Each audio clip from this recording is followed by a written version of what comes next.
আসসালামু আলাইকুম, খুরশেদা কাকুলি আমন্ত্রণ জানাচ্ছি এনটিভির মধ্যাহ্নের খবরে। ১৩তম জাতীয় সংসদ নির্বাচনের রোডম্যাপ ঘোষণা করার কথা রয়েছে আজ। সেই খবর সংগ্রহ করতে নির্বাচন কমিশন সচিবালয়ে আছেন আমাদের সিনিয়র করেসপন্ডেন্ট নিয়ামুল আজিজ সাদেক। আমরা সরাসরি যাচ্ছি তার কাছে। সাদেক, নির্বাচনী রোডম্যাপ কখন ঘোষণা করা হবে, কি জানতে পেরেছেন?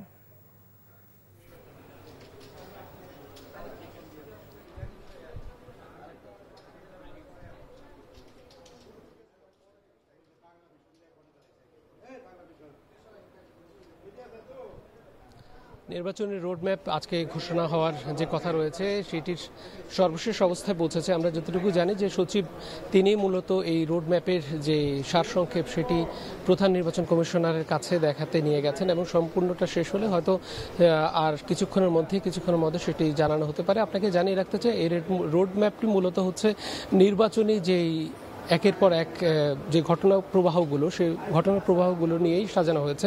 বিশেষ করে আপনারা জানেন যে এর আগে ভোটার তালিকা, যেটি সবচেয়ে গুরুত্বপূর্ণ অংশ, সেই ভোটার তালিকা কিন্তু ঘোষণা হয়েছে দুবারের মতো এবং সর্বশেষ বার হচ্ছে অক্টোবরের শেষ দিন পর্যন্ত। তার মানে নভেম্বরের ১ তারিখে যেটি ঘোষণা হবে, এরপরে আর কাউকে ভোটার করা হবে না, সেটি হচ্ছে ১ নম্বর। ২ নম্বর হচ্ছে ভোটার তালিকার পাশাপাশি যে দল নিবন্ধনের যে কার্যক্রমগুলো, দল নিবন্ধনের কার্যক্রম মাঠ পর্যায়ে এখন জরিপ চলছে, সেটিও কবে নাগাদ তারা ঘোষণা করবে, কবে নাগাদ গেজেট করবেন সে বিষয়টি নিয়ে জানানো হবে। আর আপনি নিশ্চয়ই জানেন সীমানা পুনর্নির্ধারণ নিয়ে ৩ দিনের যে একটি শুনানি হয়েছে, সেই শুনানির সারসংক্ষেপ গতকালকে আমরা নিশ্চয়ই জেনেছি। সেই সারসংক্ষেপের আলোকে একটি সিদ্ধান্ত আসবে, সেই সিদ্ধান্ত নিতে আরও কয়েকদিন সময় লাগবে। সেটি সর্বশেষ কবে নাগাদ সীমানাটি পুরোপুরি বন্দোবস্ত করা হবে এবং ৩০০ আসনের সীমানার ভিতরে যে ৪০টি আসনের যে আপত্তি ছিল, ৮০০ বেশি যে শুনানি হয়েছে, সেই শুনানি বিষয়গুলো নিষ্পত্তি করার পরে যদি হাইকোর্ট বা অন্যান্য বেঞ্চে যদি কেউ সংক্ষুব্ধ ব্যক্তি না যান, সেক্ষেত্রে সীমানারও গেজেট হয়ে যাবে।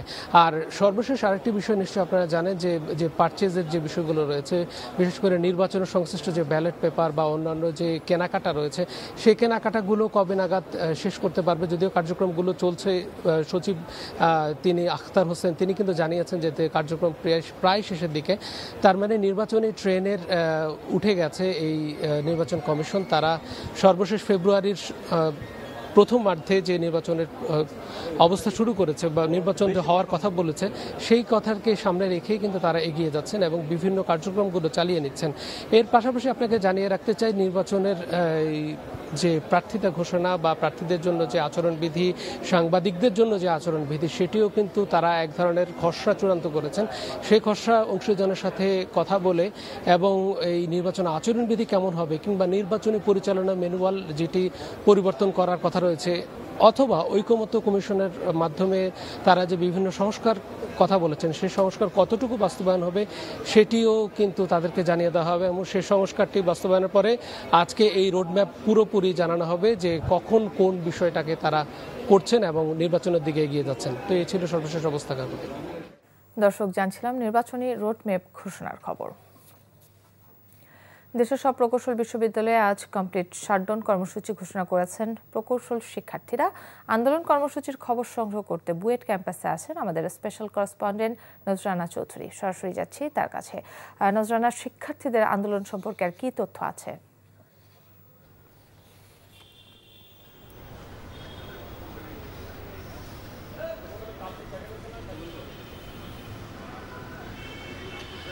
কাকলি, আপনি জানেন যে গতকালকে যেই ঘটনাটি ঘটেছে শাহবাগ এবং ইন্টারকন্টিনেন্টাল হোটেলের সামনে বাংলাদেশ প্রকৌশল বিশ্ববিদ্যালয়ের শিক্ষার্থী এবং অন্যান্য প্রকৌশল বিশ্ববিদ্যালয়ের শিক্ষার্থীদের সাথে, তার পরবর্তীতে কিন্তু অনেক ঘটনা ঘটেছে যে উপদেষ্টাদের সাথে বৈঠক হয়েছে রেল ভবনে, তারপর ঢাকার পুলিশ কমিশনার এসে ক্ষমা প্রার্থনা করেছেন।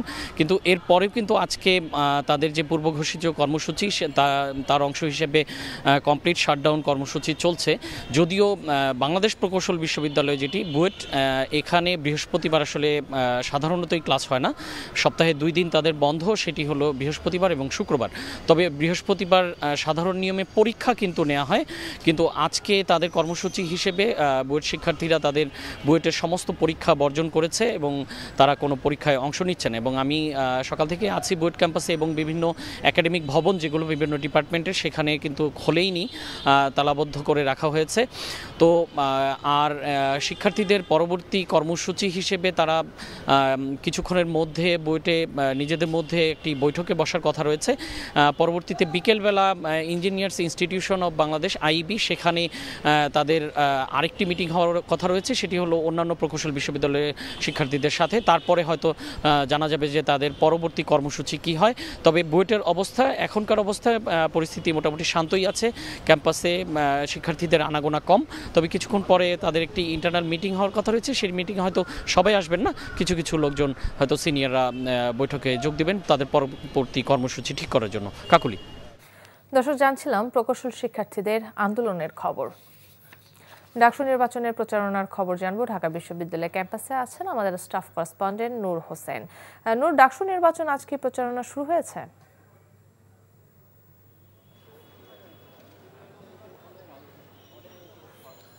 কাকলি, ডাকসুর এবং হল সংসদ নির্বাচনের আনুষ্ঠানিক প্রচারণা শুরু হবার আজকে তৃতীয় দিন।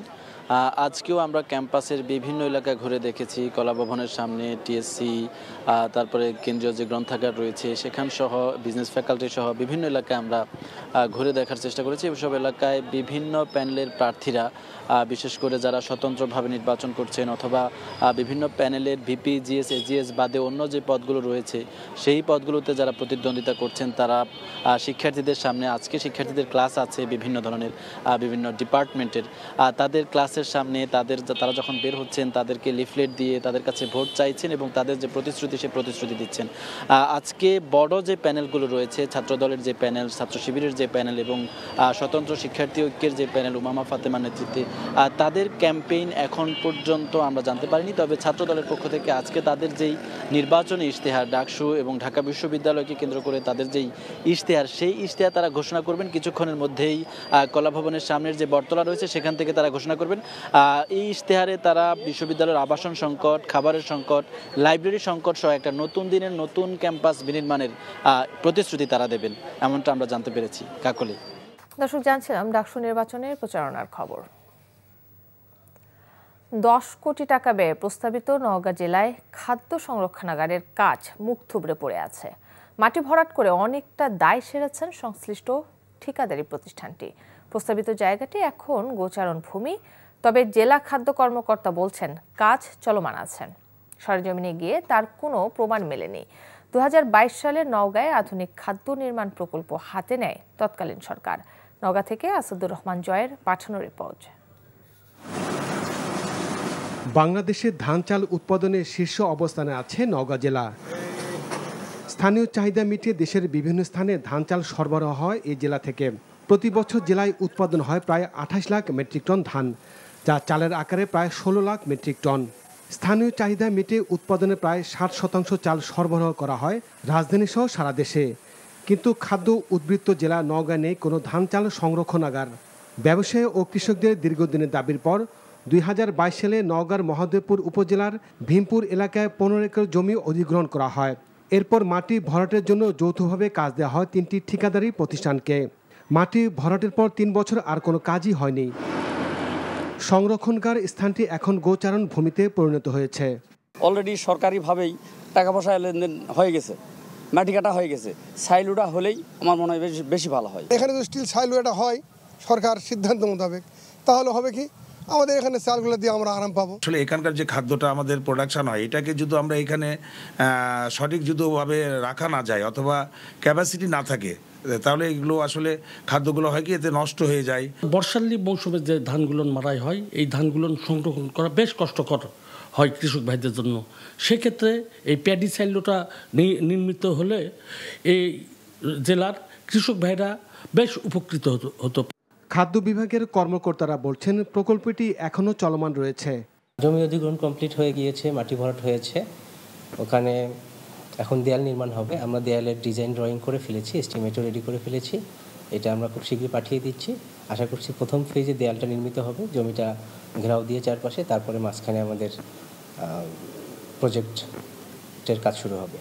কালক্ষেপণ না করে দ্রুত ধান চাল সংরক্ষণাগার নির্মাণের দাবি ব্যবসায়ী সহ কৃষকদের। NTV news desk. এই ছিল মোথানের খবরে। এই খবরের ভিডিও সহ আপডেট জানতে ভিজিট করুন এনটিভি অনলাইন www.ntvpd.com। এছাড়াও এনটিভির জনপ্রিয় সব অনুষ্ঠান ও খবরের আপডেট জানতে ভিজিট করুন আমাদের ইউটিউব ও ভেরিফাইড ফেসবুক পেজ। দুইটাই দুপুরের খবর দেখার আমন্ত্রণ রইল। ধন্যবাদ সবাইকে।